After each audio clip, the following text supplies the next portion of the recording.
दोस्तों मैं राज बोल रहा हूँ। शेयर ट्रैक में आपका स्वागत है।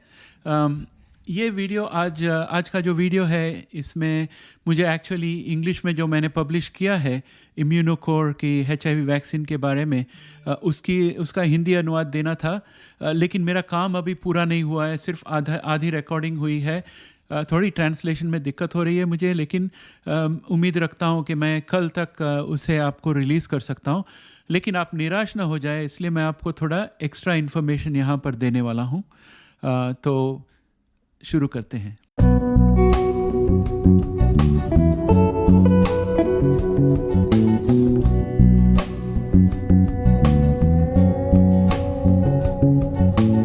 तो मैं इस अवसर का फ़ायदा उठाना चाहता हूँ आपके फ्रीक्वेंटली आस्क्ड क्वेश्चंस के जवाब देने के लिए। हमेशा मुझे पूछा जाता है कि HIV का थेरेपी कब तक आ सकता है। तो मैंने यही सवाल जेफ गैल्विन को पूछा था, जो अमेरिकन जीन टेक्नोलॉजीज़ के CEO है, जिनकी कंपनी AGT 103-T बना रही है। तो उनके अनुसार उनकी थेरेपी जो है शायद 2026 के बाद आ सकती है, लेकिन उसके पहले नहीं। तो ये उनका जवाब था। तो मेरे हिसाब से अर्लीस्ट इज़ आफ्टर 2026। एक और सवाल मेरे पास पूछा गया था कि हम कौन से कंट्री को ट्रैवल कर सकते हैं और कौन से कंट्री को ट्रैवल नहीं कर सकते। तो मैं तो यही कहूँगा कि मैं तो ट्रैवल एजेंट नहीं हूँ, आप अपने ट्रैवल एजेंट से बात कर लीजिए। और मेरा फोकस तो यही है कि जो थेरेपीज़ है उसके बारे में मैं देखूँ। और मेरे ख्याल से हमारे चैनल में जितने लोग जुड़े हुए हैं सब थेरेपीज़ के बारे में जानना चाहते हैं। बहुत सारी थेरेपीज़ है जिसके बारे में हमने अभी तक जानकारी नहीं ली, उसके बारे में मुझे देखना है। और बहुत सारी थेरेपीज़ है जिसके बारे में हमने जानकारी ली, उनकी क्लिनिकल ट्रायल किस तरह से आगे बढ़ रही है, उसमें मुझे फोकस करना है। और इसके अलावा हमारी इन्वेस्टमेंट चैनल है, उसमें भी हमें फोकस करना है। दूसरा सवाल मुझसे पूछा जाता है कि इंडिया में कब आएगा। तो दोस्तों मुझे पता नहीं इंडिया में कब आएगा, क्योंकि मैं बैठा हूँ टोरंटो में और मुझे इतना ध्यान नहीं है कि इंडिया में क्या हो सकता है। लेकिन मैं एक इंडियन डॉक्टर के साथ अभी फ़िलहाल बातचीत कर रहा हूँ। बहुत अच्छे डॉक्टर है, यंग डॉक्टर भी है। वो मेरे साथ ज्वाइन होके अपने हिंदी चैनल में थोड़ी इन्फॉर्मेशन देंगे। तो मेरे हिसाब से अब जो है इंडिया में सिर्फ गवर्नमेंट की तरफ से ART मिलती है और थोड़ा प्रचार चलता है कि एड्स HIV किस तरह से अवॉइड किया जा सकता है। इसके अलावा शायद कुछ हो नहीं रहा है। जो भी research and development and advancements जो हो रही है, या तो यूरोपियन यूनियन में हो रही है या तो USA में हो रही है। और कोई कंपनीज़ जो है ऑस्ट्रेलिया और UK में भी रिसर्च कराती है, क्योंकि वहाँ पर फास्ट ट्रैक रिसर्च भी मिलता है उनको और ख़र्चा भी कम होता है। और मेरे ख्याल से आगे चलकर FDA और ये सब ऑर्गेनाइजेशंस के बीच में तालमेल हो जाएगा कि एक जगह या दूसरी जगह आप रिसर्च करो तो भी एक्सेप्ट हो जाए।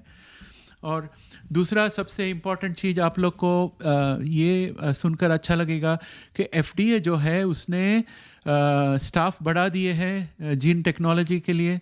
क्योंकि बहुत सारे जीनोमिक थेरेपीज आ रही है FDA के पास अप्रूवल के लिए, तो स्पेशलाइज्ड स्टाफ चाहिए, उन्होंने स्टाफिंग बढ़ा दी है। दूसरी बात वो ये कर रहे हैं कि तरह तरह के अप्रूवल साइकिल्स रहते हैं, फास्ट ट्रैक होता है और रेगुलर ट्रैक होता है। तो आमतौर पर सभी थेरेपीज रेगुलर ट्रैक में जाती है, लेकिन जो थेरेपी ऐसे कोई बीमारी के लिए हो जिसमें विश्व भर में उस बीमारी से पीड़ित लोगों की संख्या कम हो, तो उस तरह के डिज़ीज़ के लिए, या कोई इस तरह के डिज़ीज़ जिसके लिए अभी फ़िलहाल कोई दवा नहीं है और उसमें पेशेंट को बहुत पीड़ा होती है और मौत की खतरा होती है, तो उस तरह के डिज़ीज़ के लिए जो भी थेरेपी बनती है उसे इन लोग फास्ट ट्रैक देते हैं, फास्ट ट्रैक अप्रूवल या ऑर्फन ड्रग स्टेटस।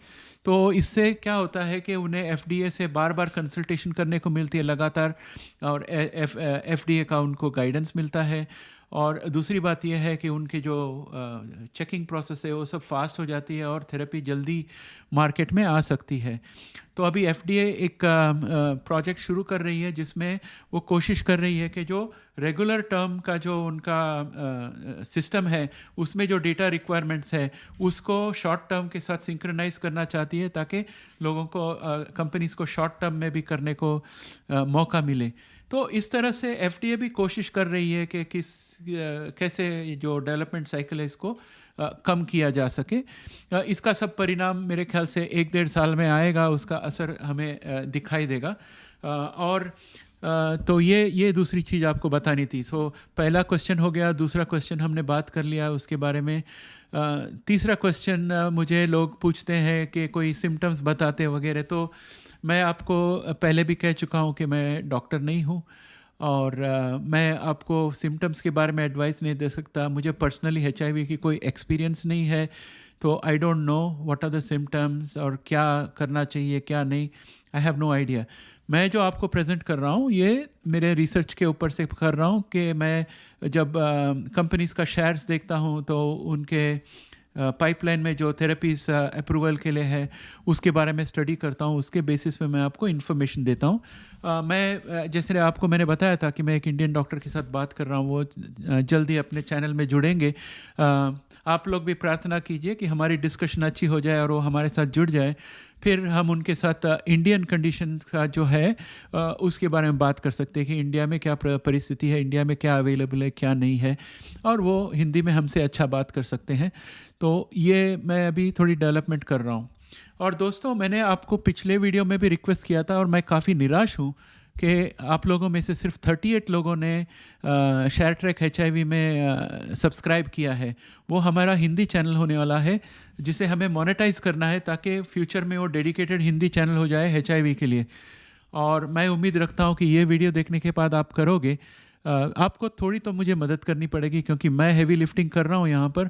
आपका काम सिर्फ ये है कि आप जाके वहाँ सब्सक्राइब कर लीजिए, उसकी संख्या 1000 में पहुँचा दीजिए, और यहाँ भी सब्सक्राइब रहिए क्योंकि यहाँ पर नए नए थेरेपीज़ के बारे में मैं बात कर रहा हूँ और उसमें इंग्लिश HIV की सब यहाँ पर वीडियो आएगी, हिंदी की वहाँ पर आएगी। तो आप यहाँ भी रहना, क्योंकि कभी कुछ मेरे से छूट जाए तो आप मुझे बता सकते हो कि भाई आपने इसका हिंदी में नहीं बनाया, तो हम हिंदी में बना देंगे। तो ये आप ध्यान रख लेना। तो अभी जाकर तुरंत शेयर ट्रैक HIV में आप सब्सक्राइब कर लीजिए हिंदी कंटेंट के लिए। उसका लिंक मैंने इसके डिस्क्रिप्शन में दिया हुआ है, पिछले वीडियो में भी दिया हुआ था। आप जल्दी से ऐसे कर दोगे तो हम जल्दी से हिंदी चैनल में पहुंच सकते हैं जिसमें सब कंटेंट सिर्फ हिंदी में होंगे।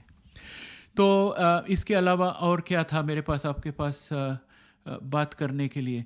हाँ, दूसरा क्वेश्चन मुझे हमेशा ये आता है कि स्टेरलाइजिंग क्योर है कि फंक्शनल क्योर है। तो मैं लोगों को समझा दूं जिन्होंने अपना वीडियो पहले से नहीं देखा है कि फंक्शनल क्योर किसे कहते हैं। फंक्शनल क्योर उस क्योर को कहते हैं जो जैसे आपका ART है फ़िलहाल, ART का मतलब एंटी रेट्रोवायरल थेरेपी। HIV जो है रेट्रोवायरस है, एंटी रेट्रोवायरल थेरेपी यूज़ करके HIV को कंट्रोल में रखते हैं।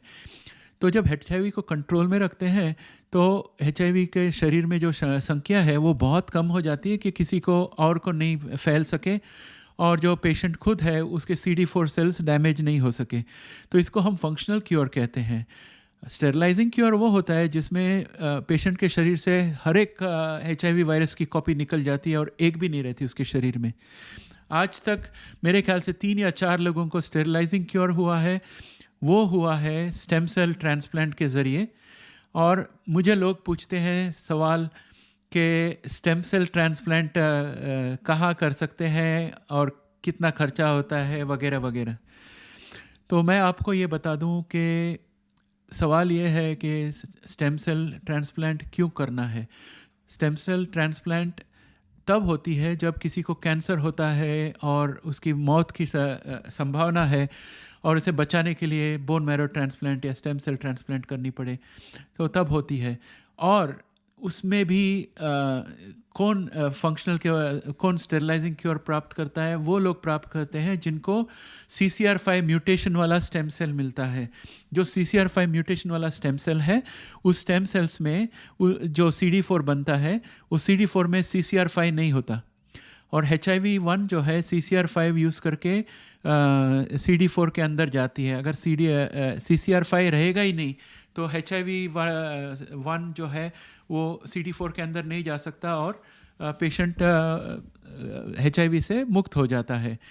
तो ये जो CCR5 म्यूटेशन है वो सिर्फ एक टाइप के रेस के अंदर है, हर एक व्यक्ति के अंदर CCR5 म्यूटेशन नहीं है। तो ये दूसरा सवाल है। तीसरा प्रॉब्लम ये है कि स्टेम सेल ट्रांसप्लांट जो है एकदम बुरे से बुरे कंडीशन जब हो जाती है तब किया जाता है। ऐसा नहीं है कि किसी को HIV हो गया तो वो जाके डॉक्टर के पास से प्रिस्क्रिप्शन ले ले और जाके स्टेम सेल ट्रांसप्लांट कर ले।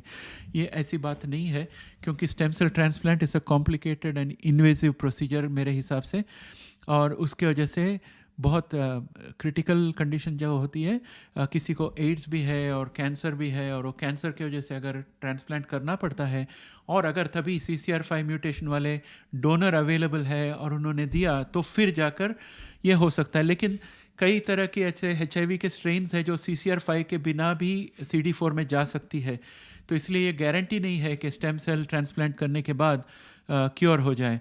इस पर निर्भर करता है कि कौन सा HIV स्ट्रेन पेशेंट के शरीर में है।